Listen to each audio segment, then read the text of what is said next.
ടേക്കിൽ അയാൾക്കൊരു മാജിക് ഉണ്ട്. നമ്മൾ ആരും കരുതാത്ത ഒരു മാജിക് ടേക്ക്. അങ്ങനെയുള്ളവരെയാണ് നമ്മൾ ഗ്രേറ്റ് ആക്ടേഴ്സ് എന്ന് വിളിക്കുന്നത്.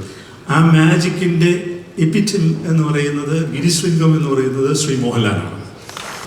നമ്മൾ നിവിൻ വളരെ ലേസി ആയിട്ടാണ് ഒരു സീൻ ചെയ്യുന്നതെന്ന് തോന്നുന്നു നമുക്ക് പറഞ്ഞു കൊടുക്കുമ്പോഴും ഒക്കെ. എന്നിട്ട് ഞാൻ പോകുമ്പോൾ ഈ മൈക്കുള്ളതുകൊണ്ട് എനിക്ക് പലതും കേൾക്കാമല്ലോ. അപ്പോൾ നിവിൻ പറയും, സാർ അങ്ങനെയൊക്കെ പറയും, നീ ഒന്ന് പ്രോംപ്റ്റ് ചെയ്തേ കേൾക്കുന്നു. പക്ഷേ ടേക്കിൽ അയാൾക്കൊരു മാജിക് ഉണ്ട്.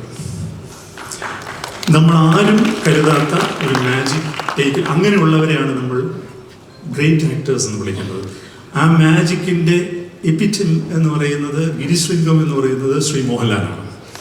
ഒരിക്കലും നമുക്ക് ഞാൻ സംവിധാനം ചെയ്ത സിനിമകളുടെ വിഷ്വൽസ് കണ്ടപ്പോൾ, വില്ലനിലെ വിഷ്വൽ കണ്ടപ്പോൾ ഞാൻ ഇപ്പോഴും ഓർക്കുന്നുണ്ട്. ഇപ്പോൾ ഐക്കോണിക് ആയിട്ട് ആളുകൾ പറയുന്ന ആ ഷോട്ട് അദ്ദേഹം എങ്ങനെയാണ് ചെയ്തതെന്ന്.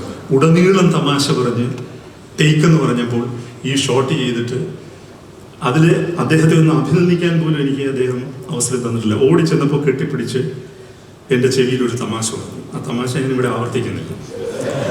അപ്പോൾ അങ്ങനെയുള്ളൊരു മാജിക്ക് അദ്ദേഹത്തിനുണ്ട്.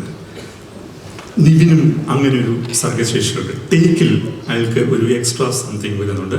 ഞാൻ ധൈര്യപൂർവ്വം പറയുന്നു, Nivin has done A fantastic job. അതിൻ്റെ സിനിമ കാണുമ്പോൾ മനസ്സിലായി. പിന്നെ ഞാൻ നേരത്തെ ബാലചന്ദ്രൻ സാറിനെ കുറിച്ച് പറഞ്ഞു.